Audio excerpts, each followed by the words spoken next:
Hey guys, Adam here, the Roof Strategist. We are talking about objections. Now, objection handling is like the hottest thing in roofing sales because we can go out and touch as many homes, as many homeowners, as many commercial property owners as we possibly can. And then boom, we're stopped in our tracks with some deadfall question that just like makes us freeze. We turn white, we choke up, we don't know what's going on. We don't know how to overcome it. We stutter, we fumble, and then we try to sell, and then we look like an idiot, we lose a sale. We've been there, I've been there. We don't want you caught on your heels. So you are in the right place. This channel is all free sales training unlike anyone else in the industry to arm you with the knowledge, training, and most importantly, confidence to close those sales and earn those commissions that brought you into this industry in the first place. Now, this is a common objection that I have yet to cover, but just came up in a recent comment on another video.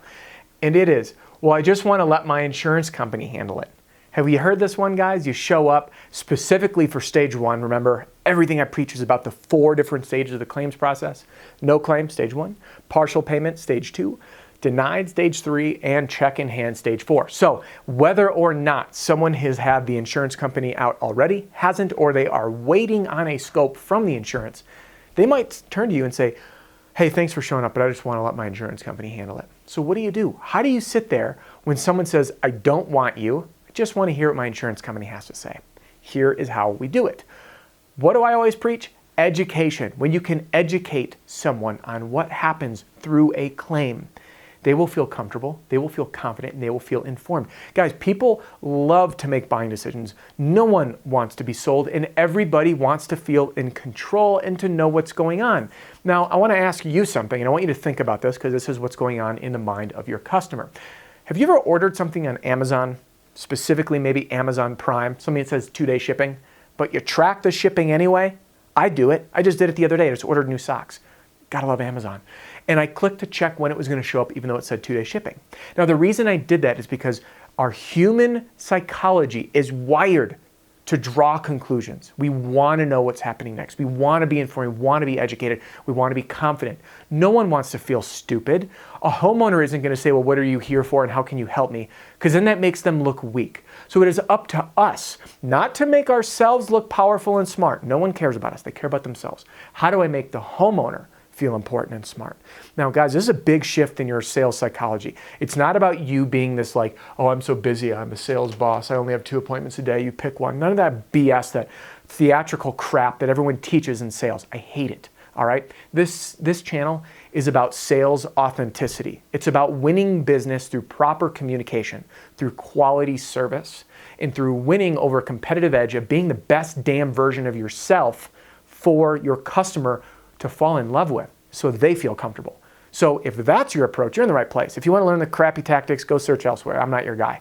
So to do this, to make that homeowner feel special, to feel important, we want to acknowledge, first and foremost, any objection ever. Number one thing you need to do, which is the biggest mistake, especially new sales guys make, is we slide right into trying to shove it down, cram it down. No, you don't need to do that. That's stupid. Your insurance company is evil.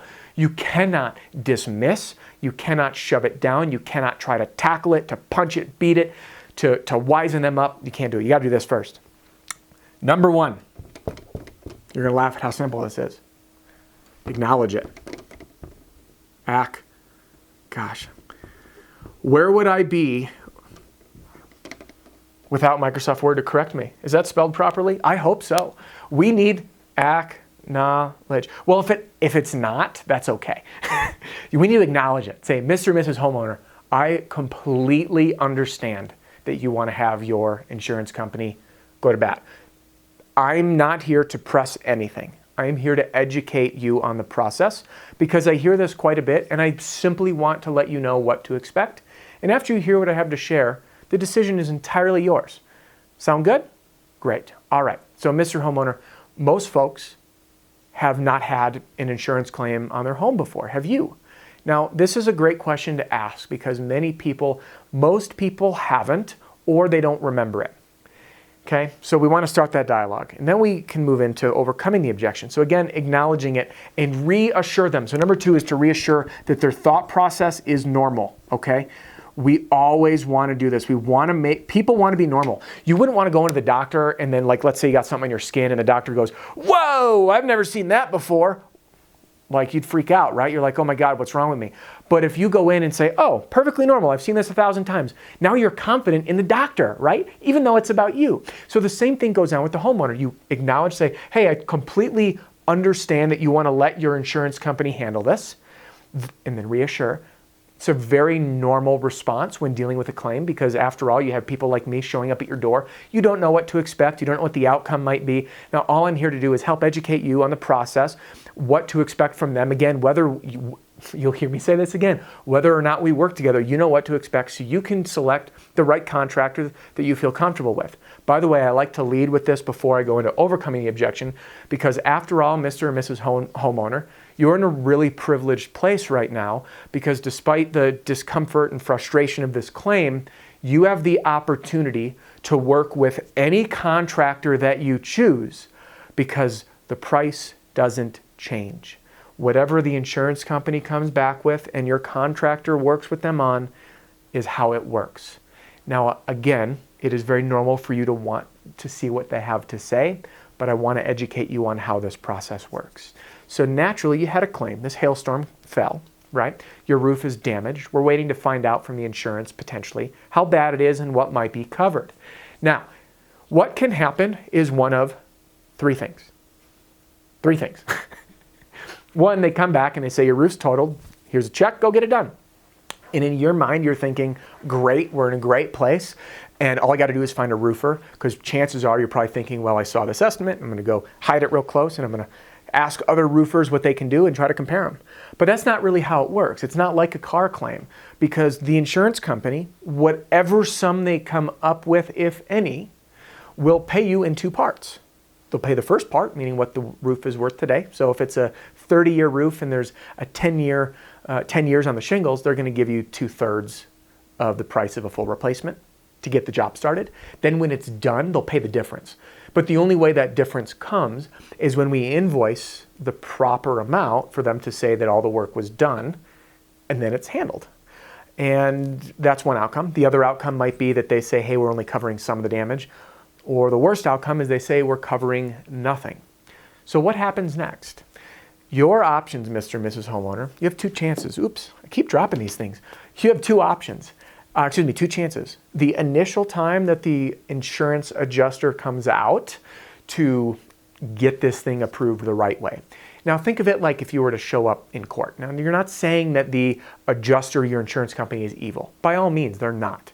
Now they are for-profit organizations and obviously they make more money by paying out less, but that shouldn't influence the outcome. All that should influence the outcome is the time and attention of the insurance adjuster. So if you had a guy like me, again, whether or not we work together, alongside that adjuster, and I'm there, again, if this isn't legal in your state, I know the laws are changing. Sometimes you can't be out there on site, so you can alter this pitch and talk about showing up after or discussing the details with them. But if you have a guy like me or another contractor who specializes in this field, sitting there and helping him go through your home, would you agree that 4 eyeballs is better than 2? I think you would. The chances of things being noticed and identified are greatly increased. Now, what happens hypothetically if we don't like the outcome? This happens, right? It's life. If that happens, the next recourse is what we call a re-inspection. That re-inspection means the adjuster's going to come out one more time. This is our final chance to make it right. So if he comes out and he writes the estimate not the right way, he misses things, maybe he only covers some things and puts you in the corner in a bind like, oh no, they've already made a claim on the roof and I'm not sure if I can get it done enough and they only are doing some of it. Now you're in a bind. We have to get the whole thing approved. Otherwise you come out of pocket, or worse yet, if you don't do the work, now that your roof has been paid for, it's literally no longer insured because if they paid the claim and they say, hey, your roof's been totaled and we're paying you for it and you don't show evidence that it was fixed, they've already paid the claim. If it hails again, tornado comes through, rips your roof off, they're not going to pay for it because it's already been paid for and you never did anything. So you would essentially be collecting on damage twice, okay? So it's in your best interest to get this handled the right way on the second go around by having an insurance restoration contractor on your side.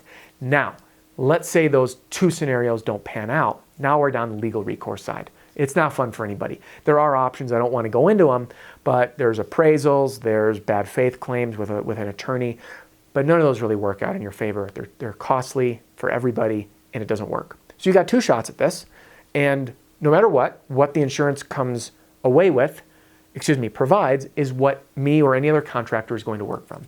So my job, Mr. or Mrs. Homeowner, why I'm here today, is not to sell you anything. Of course I want to earn your business, but we're not talking about me doing the roof right now.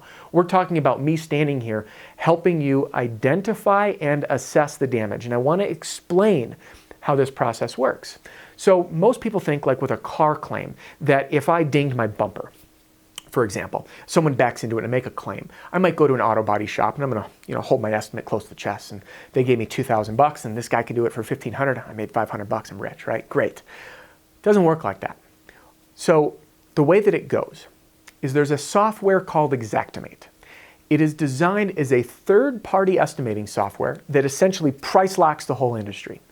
All the insurance adjuster, the guy that's going to come out, or gal, is going to go up. They're going to identify the building materials that are damaged and the quantities or measurements of those materials, and with a thorough understanding of how the claims process works, will understand the specific nuances of the installation.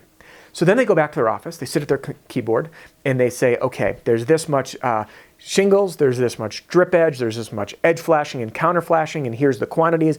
And all they do is enter the numbers in. Now this software called Xactimate, which we are experts in using, will produce an estimate, or what they call a scope of loss. By the way, it's really good to use the industry jargon, shows that you know what you're doing. It will produce a scope of loss with an estimate that's based on your zip code and standard rates that are updated every single month by this monstrous database. So I'm not here to try to get you to buy anything. You have a roof that's damaged, it needs to be replaced, and you have the opportunity to choose any contractor you want. My job is to help educate you on the process, make you feel comfortable, help you feel confident, but most importantly, for me to hop up on your roof, assess the damage wholly, and then help the insurance company acknowledge it, and boom, the number they spit out is what we work on, and I offer you my price lock guarantee. So with all of that being said, Mr. and Mrs. Homeowner, and by the way, this is my favorite line you've heard me mention before, do you have any objection if I hop up on your roof? I'll conduct a complimentary inspection, I'll take some photos, I'll hop down and we can discuss any potential next steps. Great, so you'll notice I've said this in 3 or 4 different videos. Do you have any objection if I hop up on your roof? So when we ask that question that way, do you have any objection? What's your knee-jerk response? No. But if I said, hey, can I hop up on your roof? What's your knee-jerk response? No. But when I position it as in, do you have any objection? When you say no, you're agreeing with me, right? So when we educate properly, we can overcome, I want to let my insurance company handle it by letting them know how the process works, positioning yourself as a storm restoration expert who understands the proper assessments, who understands Xactimate, who knows the industry language, and who can describe the fact that you have 2 chances to win the homeowner has 2 chances to get their roof paid for appropriately. Now they feel comfortable and confident, and they have nothing to lose by having you hop up there too. So you are now armed with a very powerful suite of information to overcome this objection. I gave you a lot. You can pick and choose different pieces. Don't forget, I have to do this in the video because this is a one-sided conversation, unfortunately, but when you're sitting with a homeowner, don't be afraid to pause, ask questions periodically. Does that make sense? You follow me so far? A couple more points, and then I want to answer anything. Any questions you have? All right. Then we go back, we explain it, we come back again. Now, do you have any objection if I hop up and take a look? I'll do my own assessment and I'll share some pictures with you and walk you through the process when we get back, tell you a little bit about how we work. Sound good? Great. And then when you're up there again, you take your pictures. By the way, download my ebook, 3 Tricks to Get You to the Table, 3 Tricks to Get to the Kitchen Table, and you can learn some tricks that I use to get invited to the kitchen table by taking pictures on your phone. So this right here is going to help you overcome those objections, earn more sales, and instead of getting denied right away, turn that denial into a really, really, really ripe opportunity. So this brings us to the end.